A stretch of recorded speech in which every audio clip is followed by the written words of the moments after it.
A peculiar quiet, almost unnatural in its depth, often settled over the Vance farm in Culpeper County, Virginia. This was especially true during the protracted, humid summers of the 1850s. It was a silence that seemed to swallow the chirping of crickets and the rustle of wind through the tall corn, a stillness too profound for a household rumored to be overflowing with children. For years, whispers had traveled the dusty roads and circulated through the general stores of the county seat.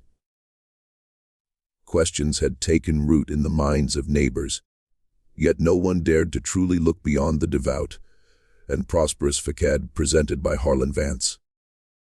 That changed one sweltering August afternoon, when a traveling preacher, invited for a simple meal, heard something that would unravel a truth far more disturbing than any local gossip, a truth that, quite literally, had been buried for years.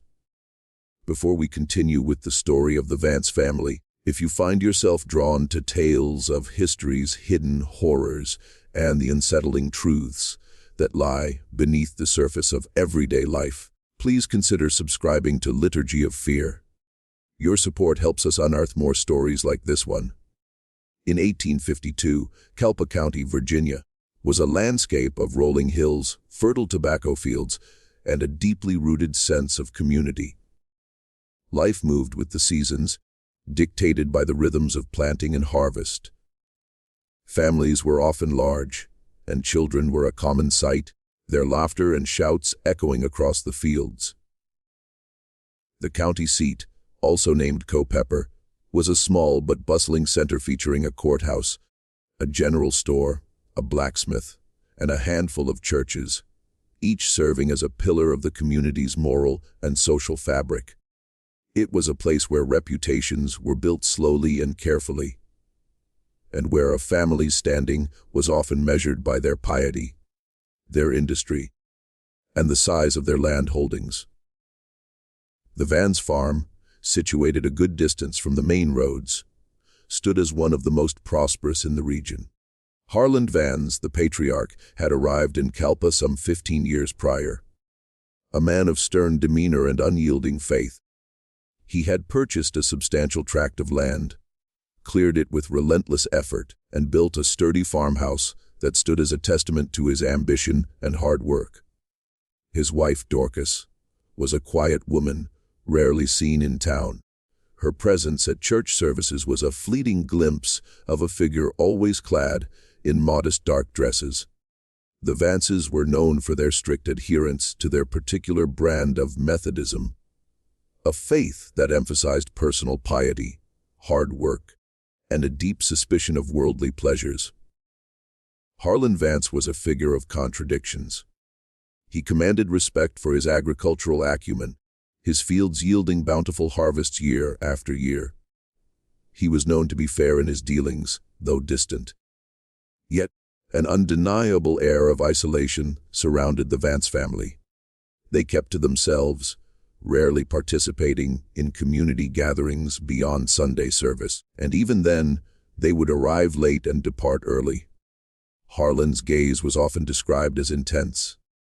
His sermons at home, as overheard by the occasional passing peddler, were said to be fiery and long-winded, filled with pronouncements of sin and damnation for a world he perceived as increasingly corrupt. The community's unease began subtly, a slow, growing vine of suspicion. The Vances were known to have children, many children, or so it was believed. Yet, these children were never seen, not at the county fair, not at the infrequent schoolhouse gatherings, not even playing in the fields surrounding their own home. A neighbor, Mrs. Alara Finch, who lived a mile down the road, once remarked to her husband that she hadn't heard a child's voice from the Vance property in years. A strange observation, given the size of their family. When asked about his offspring, Harlan would offer vague, dismissive answers, speaking of their delicate constitutions or their need for spiritual instruction that kept them from the corrupting influences of the outside world. Most people, in that era of deference to a man's private domain, simply nodded and accepted his explanations, however unsatisfying they might be. The Vances were peculiar, yes, but they were also prosperous and pious, and in Kelpa County, those qualities often outweighed quiet eccentricities. The silence, however, remained a heavy, unnatural silence that seemed to press down on the very earth around the Vance farm. The summer of 1852 was particularly oppressive, the air thick with humidity, the sun beating down relentlessly on the parched earth. It was into this sweltering landscape that Reverend Aldous Poot, a traveling Methodist minister, found himself on the road leading to the Vance farm. Poot was a man of God, but also a man of practicalities, accustomed to the hospitality of rural families during his circuit rides. Having heard of Harlan Vance's devout nature, and seeking a meal and a night's rest before continuing his journey, he decided to call upon the prosperous farmer. Harlan Vance, surprisingly, received him. His welcome was not warm, but it was not outright hostile either. He seemed to view the minister as a necessary, if somewhat inconvenient, obligation. Poot was invited inside the farmhouse, a large, well-maintained structure that, despite its outward appearance of comfort, felt strangely cold and unwelcoming. The interior was sparsely furnished, meticulously clean, and eerily quiet. There was no clutter, no signs of the lively chaos that usually accompanied a large family. Dorcas Vance, Harlan's wife, served a simple meal of stew and cornbread. She moved with a quiet efficiency, her eyes downcast, her face pale and drawn. Poot, a man accustomed to reading people, noted her nervous energy, the way her hands trembled slightly as she placed the dishes on the table. He tried to engage her in conversation, asking about her day, about the children, but her responses were monosyllabic, her gaze darting nervously towards her husband, who sat at the head of the table, observing them both with an unblinking intensity. As the meal progressed, a strange sound began to emanate from beneath the floorboards. It was faint at first, a soft scuffling like mice in the walls, but then it grew clearer. A muffled thud, followed by what sounded unmistakably like a child's whimper, quickly stifled. Poot paused, his fork halfway to his mouth, his brow furrowed in confusion. He glanced at Harlan, who continued to eat, his expression unchanged, as if he heard nothing out of the ordinary. But Dorcas Vance heard it. Her head snapped up, her eyes wide with a sudden, profound terror. The color drained from her face, leaving her skin ashen, almost translucent. A small, involuntary gasp escaped her lips, and her hand flew to her mouth as if to suppress a scream. Her gaze, for a fleeting moment, met Preetz's, and in that instant, he saw not just fear, but a deep, agonizing despair, a silent plea for understanding, for help. It was a look that would haunt him for weeks. Harlan, sensing the shift in the room's atmosphere, cleared his throat loudly. "Just the old house settling, Reverend," he stated, his voice flat, devoid of any warmth. "Or perhaps a stray animal in the cellar." He then launched into a lengthy discourse on the corrupting influences of the outside world, the moral decay of society, and the importance of shielding the innocent from its grasp. Poot, though disturbed, felt compelled to listen. His mind, however, kept replaying the muffled sound, the stifled whimper, and Dorcas's terrified eyes. He finished his meal quickly, his appetite gone. He politely declined Harlan's offer of a bed for the night, citing an urgent need to reach the next town. As he rode away from the Vance farm, the setting sun casting long, ominous shadows, the image of Dorcas' face, etched with silent horror, remained vivid in his mind. He knew, with a chilling certainty, that what he had heard was not the house settling, nor a stray animal. It was a child, and Dorcas Vance knew it, too. The very next morning, Reverend Poot rode directly to the Culpeper County Sheriff's office. He recounted his unsettling experience to Sheriff Nathaniel Holt, a man known for his quiet diligence and unwavering sense of duty. Pwitt described the unnatural silence of the farm, the absence of children, Harlan's evasiveness, and most importantly, the muffled sounds from beneath the floorboards and Dorcas Vance's profound, undeniable terror. Sheriff Hall listened intently, his expression growing graver with each detail.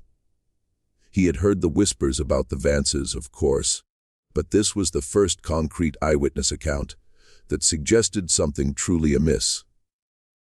The seed of suspicion, long dormant in the community, had finally found fertile ground.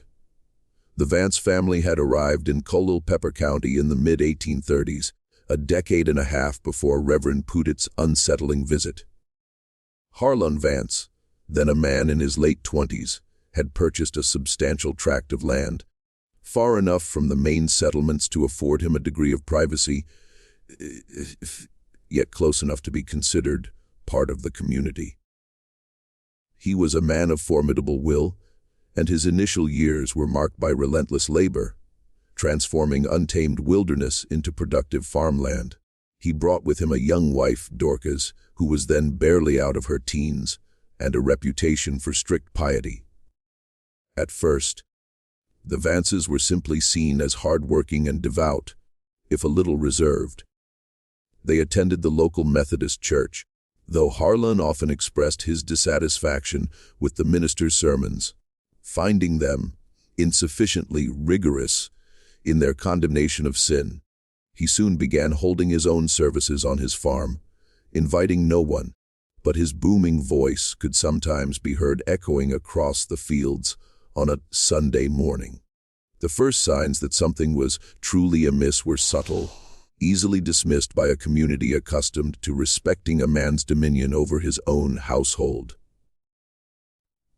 Dorcas Vance, initially seen occasionally in town, grew increasingly reclusive. Her once bright eyes seemed to dim, and a perpetual shadow seemed to cling to her. When she did appear, she moved with a quiet urgency, avoiding eye contact, her demeanor that of a woman carrying an immense, unspoken burden. Then came the children, or rather, the lack of them. The Vances were known to have had several births over the years. Yet, these children were never seen. Neighbors who tried to inquire were met with Harlan's stern pronouncements about their fragile health or their need for undisturbed spiritual development. Mrs. Alara Finch, a kind-hearted woman who had once offered to bring a pie to Dorcas after a difficult birth, was met at the door by Harlan, who curtly informed her that his wife and child were resting and required no visitors. The pie was left on the porch, untouched. Over time, these small incidents accumulated, forming a pattern of isolation and secrecy. A young boy, Thomas Miller, who had once ventured too close to the Vance property while hunting squirrels, reported seeing a small, pale face peering from an upstairs window, only to be quickly pulled back. When he told his father, Mr. Miller, a pragmatic man, dismissed it as a trick of the light or the boy's imagination. "Harlan Vance keeps to himself, son," he'd said. "That's his right." Another instance involved a traveling peddler, a jovial man named Silas, who had stopped at the Vance farm, hoping to sell some trinkets.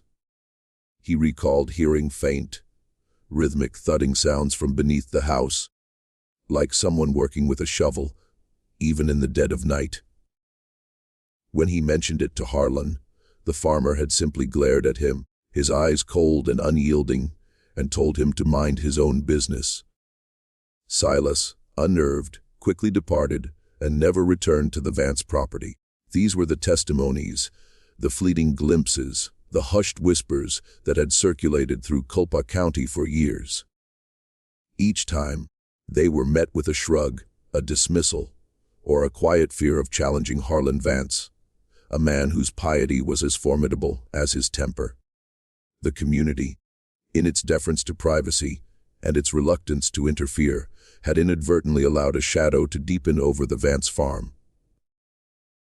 A shadow that now, with Reverend Pudit's report, threatened to engulf them all. The question was not just what was happening at the Vance farm, but how long it had been happening and why no one had truly acted sooner. Sheriff Nathaniel Holt was a man of quiet resolve, his mind methodical, his actions deliberate. Reverend Pudit's account, though lacking concrete proof, had struck a chord of deep unease within him. The whispers, the evasiveness, Dorcas Vance's terror, it all coalesced into a disturbing picture that Holt could no longer ignore. He knew that confronting Harlan Vance without proper cause would be met with fierce resistance and potentially a legal battle that would drain county resources and public trust. He needed more than a preacher's intuition. He needed facts. Hull began his investigation discreetly. He started by reviewing county records. The Vance property was extensive, its tax assessments always paid promptly. Birth records for the county were less precise in those days, but he found entries for several Vance children over the years. However, there were no records of their schooling, no baptisms beyond the first few, and certainly no deaths recorded. It was as if they had simply ceased to exist after their birth. This discrepancy gnawed at Holt. His next step was to speak with neighbors, but with a more pointed approach than casual gossip. He visited Mrs. Alara Finch again, who, emboldened by the sheriff's official inquiry, recounted her observations about the unnatural silence and Dorcas's withdrawn nature. He spoke to Thomas Miller's father, who, after some prodding, admitted that his son's story about the face in the window had always bothered him. Each conversation, though yielding no direct evidence, reinforced the pervasive sense of something deeply wrong. Hull then expanded his search. Looking beyond Culper County, he began to examine records from neighboring counties, specifically looking for reports of missing children, particularly those from families who might have been transient or less connected to their communities. It was a long, arduous task, sifting through handwritten ledgers and faded newspaper notices. The sheer number of missing persons reports, even for children, was disheartening, a testament to the harsh realities of the era. It was during this painstaking process that he encountered Agnes Bellamy. Agnes was a woman from a small, struggling farmstead in an adjacent county, her face etched with years of worry and grief. She had been trying to find her son Samuel for 3 years. Samuel, then 7 years old, had vanished from their farm one afternoon while playing near the woods. The local sheriff had conducted a search, but Samuel had simply disappeared without a trace. Agnes, however, refused to give up. She had heard rumors of a prosperous farmer in Culpeper who sometimes hired young boys for odd jobs, paying them well, but always insisting on absolute discretion. She had never been able to pinpoint the farm, nor had she dared to venture far from her own meager home. Hull listened to Agnes' story, a cold dread settling in his stomach. The description of the prosperous farmer who sought discretion, combined with the Vance family's reclusiveness and the missing children from their own household, began to form a chilling hypothesis. He showed Agnes a rough sketch of Harlan Vance, drawn from memory by a local merchant. Agnes's eyes widened, and a faint tremor ran through her. "That's him," she whispered, her voice barely audible. "That's the man I heard about." The pieces were beginning to fit, forming a mosaic of suspicion that was far more sinister than mere eccentricity. Hull knew he could no longer delay. He had enough circumstantial evidence, enough unsettling testimonies, and now a grieving mother's desperate identification to warrant a more direct approach. He would need a court order, a legal mandate to search the Vance property. He knew Harlan Vance would fight him every step of the way, but Sheriff Hull was a man who understood that sometimes the law had to push past the boundaries of polite society to uncover the truth. If you're finding this story as gripping as we are, please take a moment to like this video and share it with someone who appreciates a truly unsettling historical mystery. Your engagement helps us bring these forgotten tales to light. The air in Culpa County grew heavy, not just with the oppressive August heat, but with a palpable sense of anticipation. News of Sheriff Holt's investigation, though kept as quiet as possible, had begun to filter through the community. The whispers about the Vances intensified, no longer just idle gossip, but tinged with a growing fear. Sheriff Holt, armed with a carefully worded court order signed by Judge Elias Thorne, rode out to the Vance farm a week after his meeting with Agnes Bellamy. He did not go alone. He brought with him 2 deputies, young men named Thomas and Caleb, both seasoned enough to handle a potentially volatile situation. The sun beat down mercilessly, shimmering off the dusty road, and the only sound was the rhythmic creak of the wagon wheels and the distant buzz of cicadas. As they approached the farm, the familiar, unnatural silence descended upon them. The fields were meticulously tended. The farmhouse stood stark and imposing against the sky. There was no sign of life, no children playing, no farm hands working in the midday sun. It was as if the entire property held its breath. Harlan Vance met them at the front door, his face a mask of cold fury. He was a formidable figure, tall and broad-shouldered, his eyes narrowed into slits of suspicion. "Sheriff Holt?" He boomed, his voice resonating with indignation. "To what do I owe this unwarranted intrusion?" Hull, maintaining a calm demeanor, presented the court order.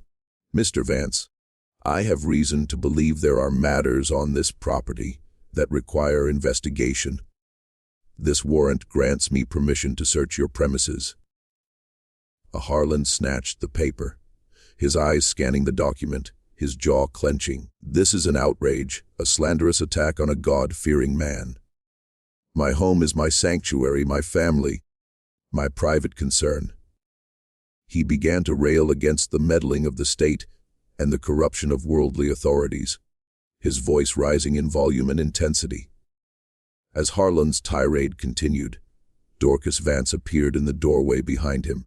She was even paler than Reverend Pootwood had described, her eyes wide and hollow, fixed on the sheriff with a mixture of terror and a strange, desperate hope. She clutched a worn apron to her chest, her knuckles white. "Harlan," she whispered, her voice barely audible. "Please." Harlan ignored her, his focus entirely on Holt. "You will find nothing here, Sheriff. Nothing but a family living in accordance with God's will." Hull, however, noticed Dorcas. He saw the tremor in her hands, the way her gaze flickered towards the ground beneath their feet. He saw the silent plea in her eyes, a plea that seemed to confirm every suspicion he had harbored. "Mr. Vance," Holt said, cutting through Harlan's bluster, "I am here to ensure the welfare of all individuals on this property. I must insist on a full search." Harlan took a step forward, his face contorted in a snarl. "You will not set foot in my house without my express permission, Sheriff." It was at this moment that Dorcas Vance's composure finally shattered. A low, guttural sob escaped her lips, and she crumpled to the floor, her body shaking uncontrollably. "No, Harlan, please," she wailed, her voice raw with anguish. "No more. They'll find them. They'll find them all." Her words hung in the air, a chilling confirmation of the community's darkest fears. Harlan froze, his face draining of color, his defiant posture collapsing. He stared at his wife, then at Holt, a flicker of pure panic in his eyes. Hull moved swiftly. "Deputies, secure Mr. Vance." "Mrs. Vance, where are they?" he asked, his voice gentle but firm, kneeling beside her.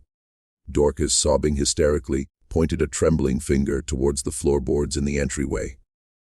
Under the house, the cellar, the passage." Her words were broken, choked by tears, but the meaning was terrifyingly clear. The deputies quickly restrained Harlan, who, for the first time, seemed utterly defeated, his earlier bluster replaced by a stunned silence. Hull, his heart pounding, moved to the spot Dorcas had indicated.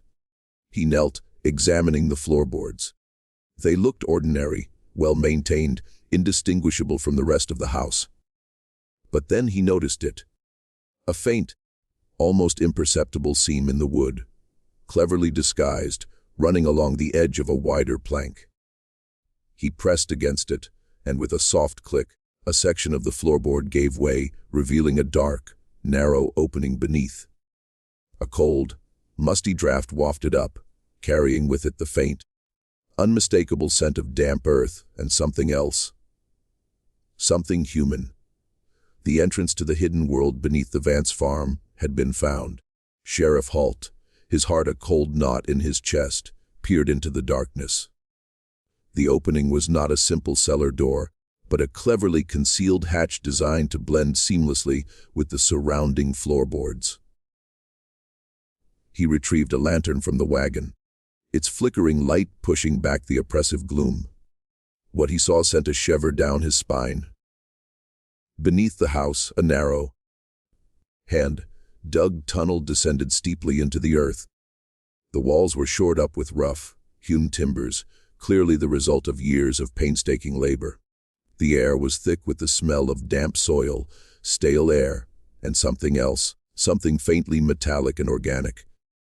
A smell that spoke of long confinement. Deputies. Hull commanded, his voice tight with suppressed emotion, "Secure the perimeter. No one in, no one out, and keep a close watch on Mr. Vance." He then turned to Dorcas, who was still weeping on the floor, now being gently attended to by Deputy Caleb. "Mrs. Vance, how many are down there?" Dorcas could only shake her head, her sobs racking her body. "So many. Too many." The Hull took a deep breath, steeling himself. He knew this was going to be worse than anything he had imagined. He lowered himself into the tunnel, the lantern casting dancing shadows on the earthen walls. The passage was cramped, forcing him to stoop, and the air grew heavier, warmer, as he descended. He could hear nothing but the frantic beating of his own heart and the distant, muffled sounds of the world above. After what felt like an eternity, the tunnel opened into a larger space. It was not a natural cave, but a series of interconnected rooms, painstakingly excavated from the earth beneath the farmhouse. The walls were packed earth, reinforced with more timbers, and the ceiling was low, making the space feel claustrophobic and oppressive. The first room was dimly lit by a single, flickering oil lamp, its wick nearly spent. The air was thick with the smell of unwashed bodies, stale food, and human waste. And then he saw them. Children. They were huddled together in various states of fear and confusion, their eyes wide and unblinking in the sudden glare of Holtz's lantern. Some were curled into tight balls, others stared blankly, their faces pale and gaunt. Their clothes were simple, homespun, and worn. Many of them too large or too small, suggesting they had been passed down repeatedly. Their hair was matted, their skin grimy, and their bodies thin, almost skeletal. Hall counted them, his voice catching in his throat. 1, 2, 3, 17. 17 children, ranging in age from what appeared to be 4 or 5 years old up to a boy who looked to be 16 or 17. They were silent, utterly silent. Not a single cry or whimper among them. Only the soft, ragged sound of their breathing. It was the silence that was perhaps the most terrifying, a silence born not of peace, but of profound, ingrained fear. He moved slowly through the underground labyrinth, his lantern illuminating the grim reality of their existence. The rooms were crude but functional. There were makeshift beds, straw mattresses laid directly on the earthen floor, covered with thin, threadbare blankets. A small, crude table and a few stools occupied one corner, and in another, a bucket served as a latrine. There were no toys, no books, no signs of childhood joy or learning. Only the bare necessities for survival, and even those were meager.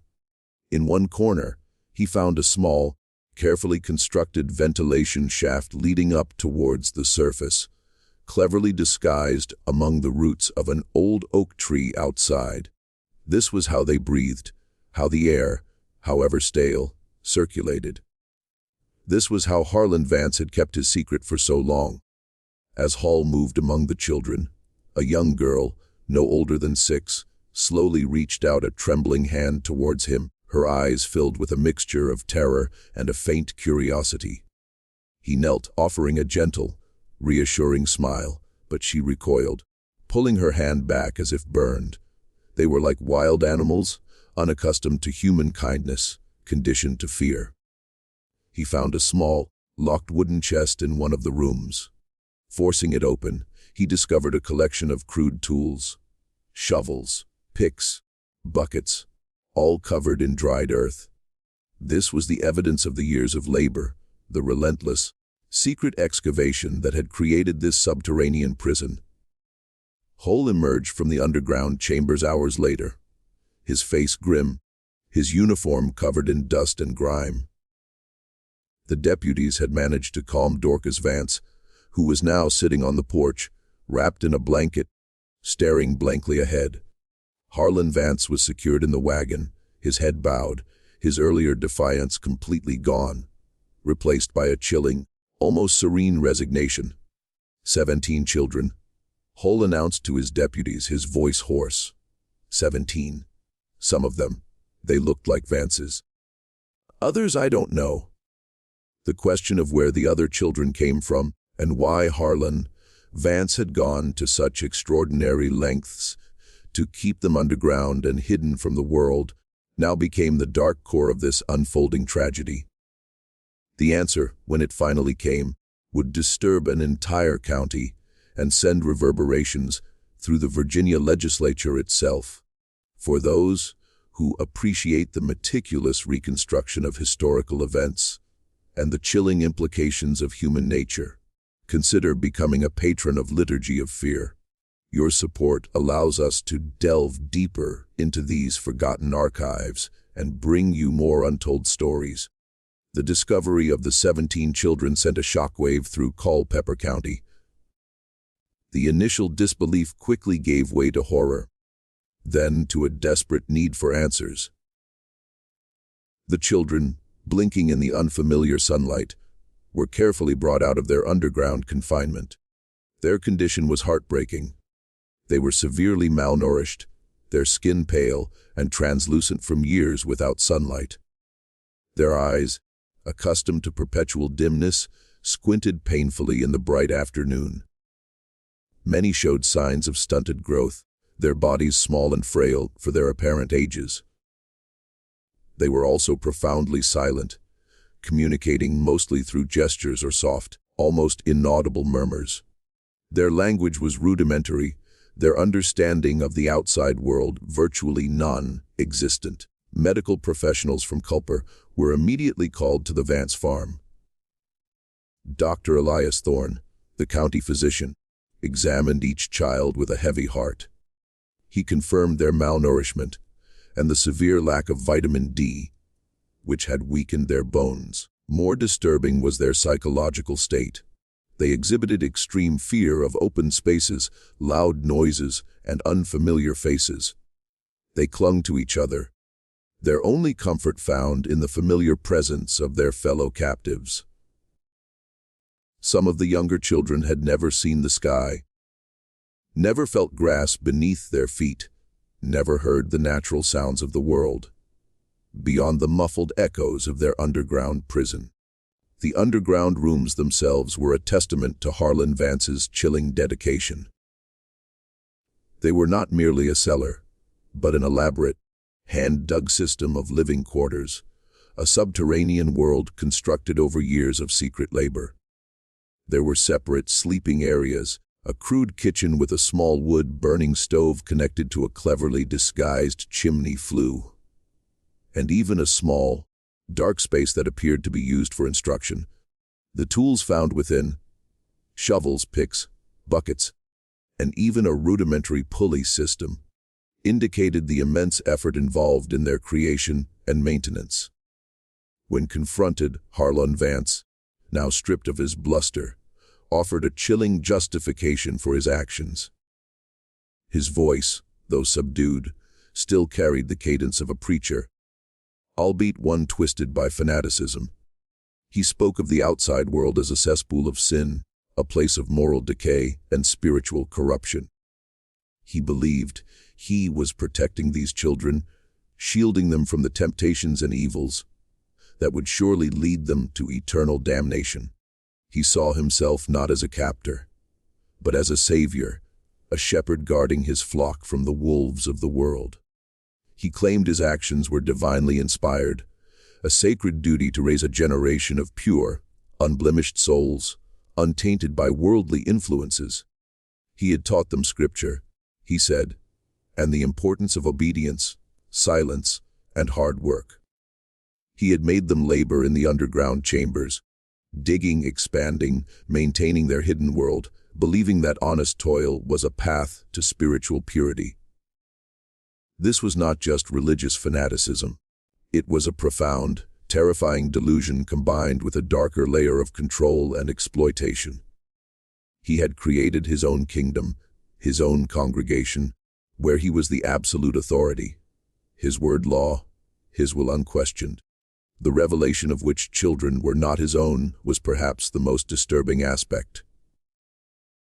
Heron admitted, with a chilling lack of remorse, that some of the children were indeed his biological offspring with Dorcas, but others, he confessed, had been rescued from what he perceived as ungodly or neglectful homes.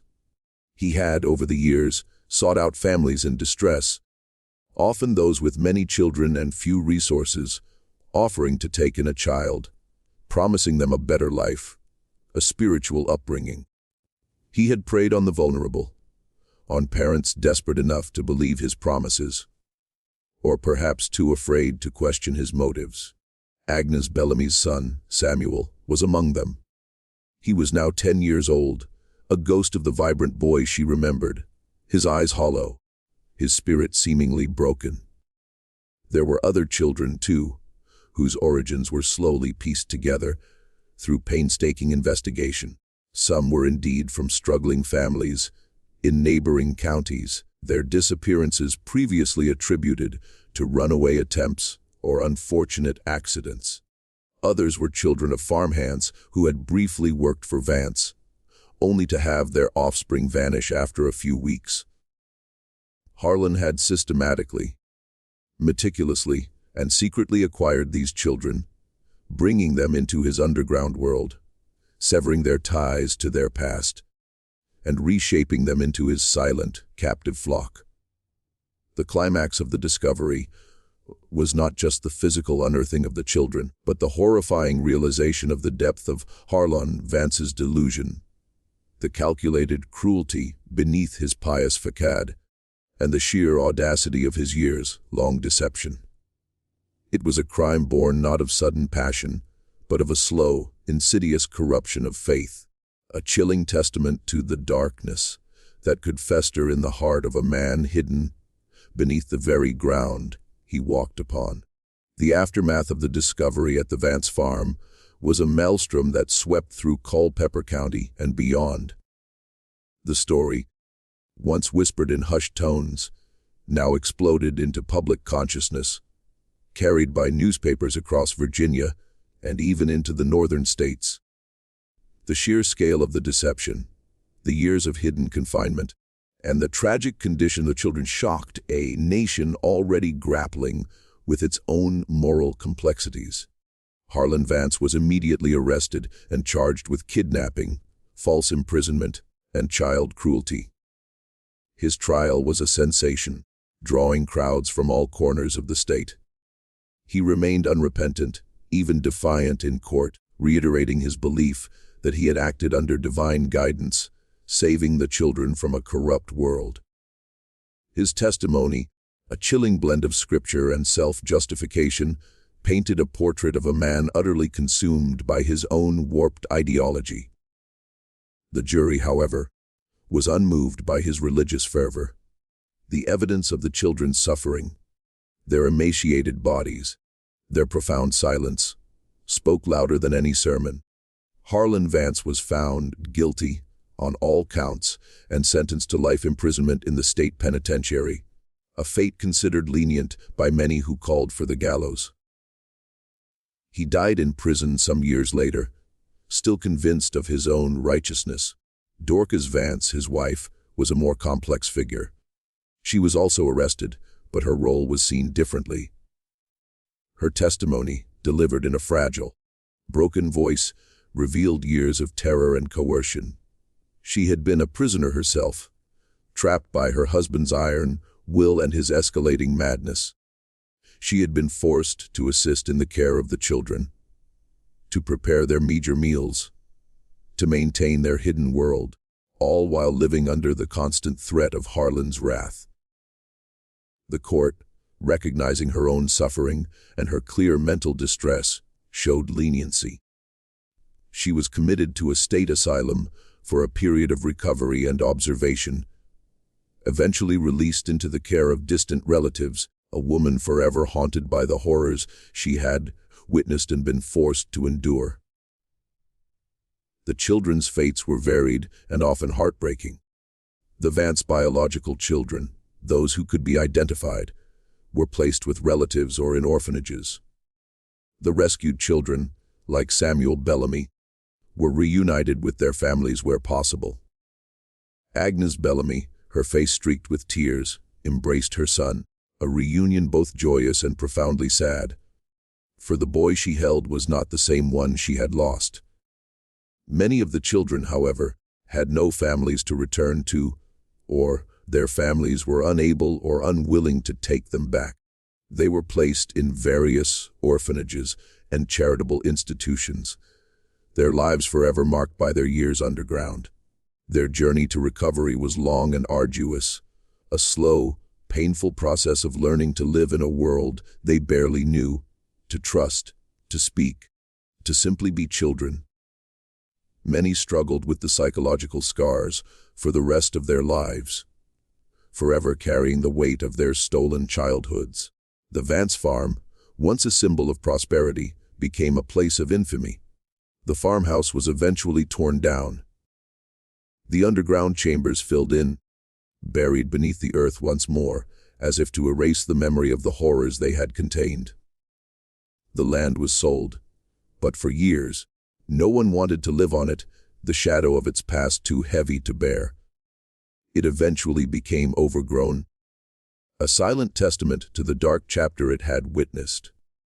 As we conclude this chilling account, we invite you to reflect on the enduring questions it raises. What hidden truths lie beneath the surface of our own communities? And how often do we, through silence or indifference, allow the shadows to deepen? Share your thoughts in the comments below. The story of the Vance family left an indelible mark on Culpeper County and on the collective conscience of Virginia.